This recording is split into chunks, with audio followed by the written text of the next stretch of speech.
Peace to everybody. This is about woman who says R. Kelly sexually abused her, wins default judgment against singer. And as you can see here in the picture is R. Kelly with his lawyer, was Stephen something, and I don't know who the guy is behind R. Kelly. And I'm just to warn you right now, if there's any appropriate words in this article, I'm gonna have to substitute them with something else. A woman who accused R. Kelly of sexual abuse has won a default judgment against the singer and is set to return to court to describe what happened to her.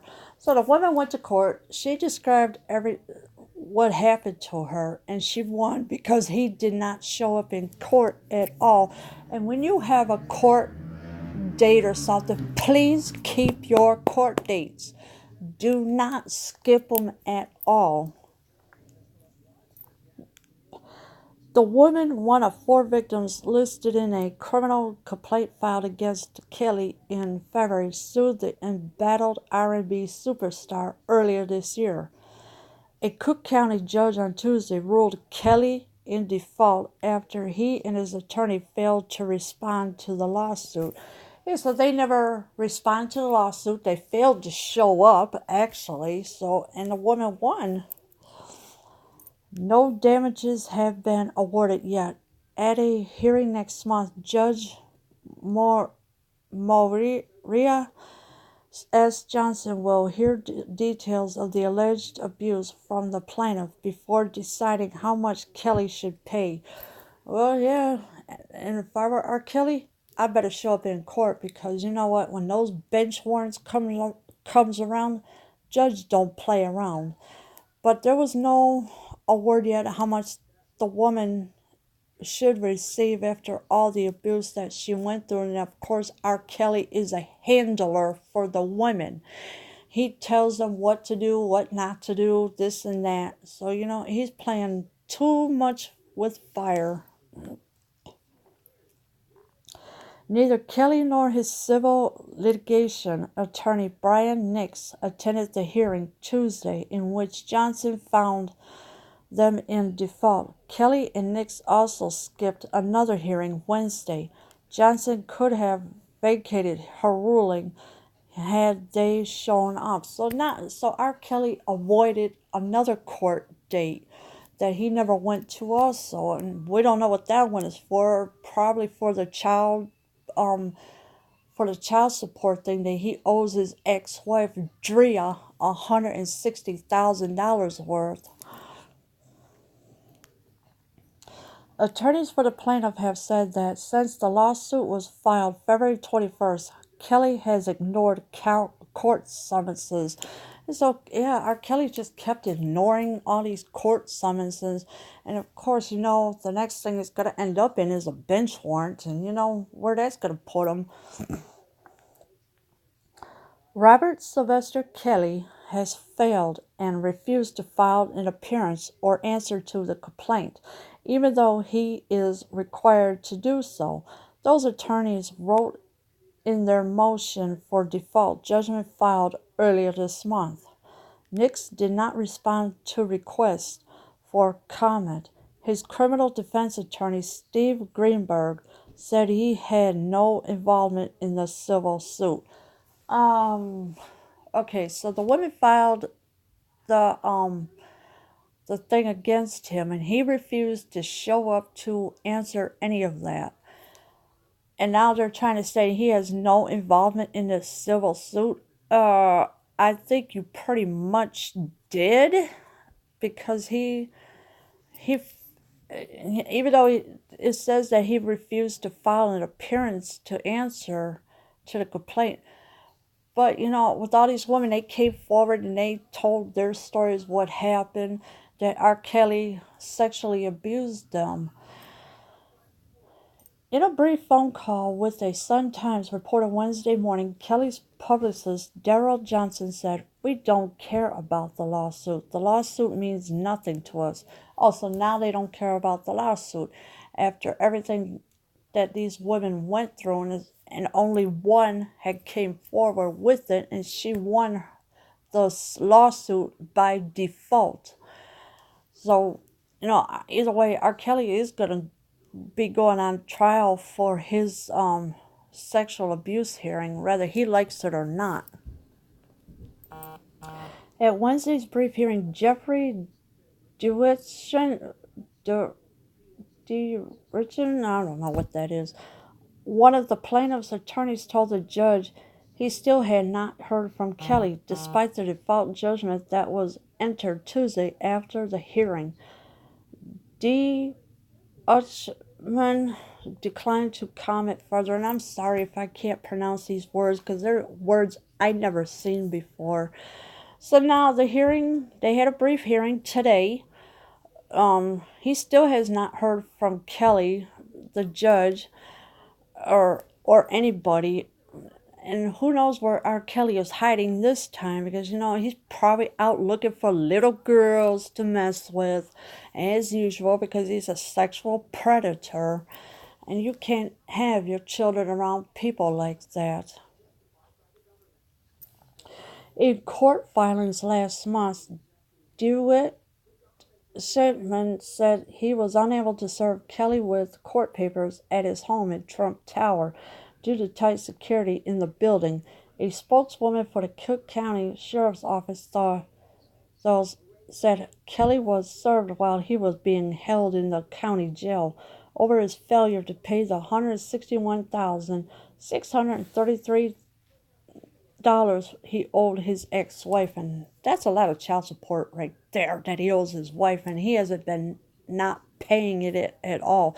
So that's why there is a 50-50 chance he's going to get more jail time for that, which I don't blame him, because when you don't pay child support, you go to jail.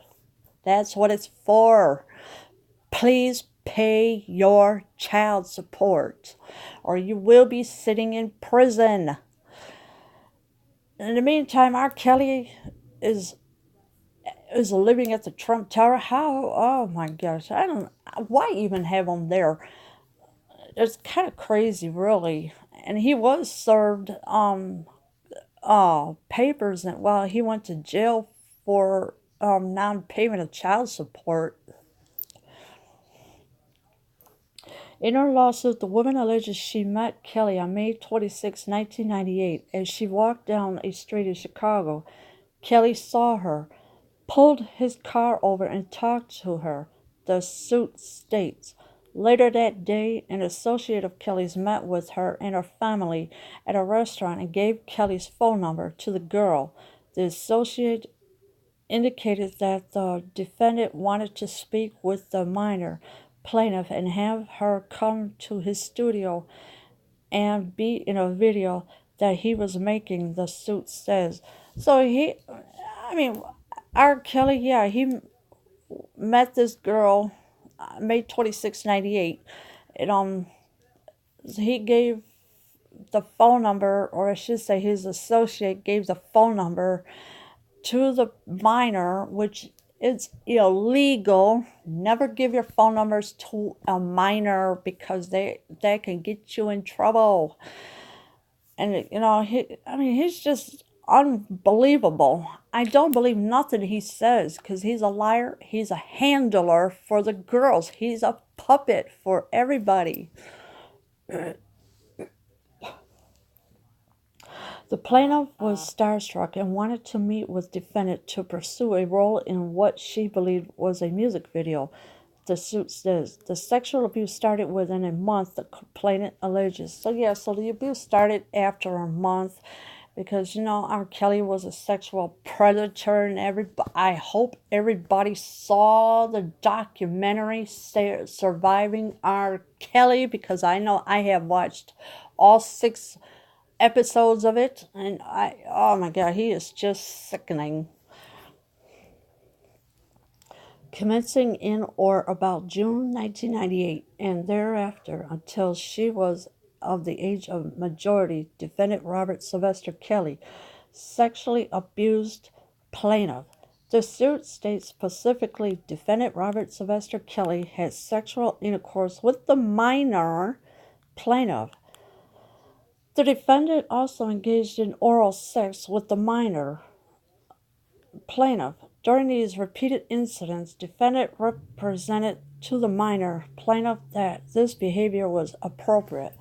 That is not appropriate at all. That's sickening. You don't do that to a minor.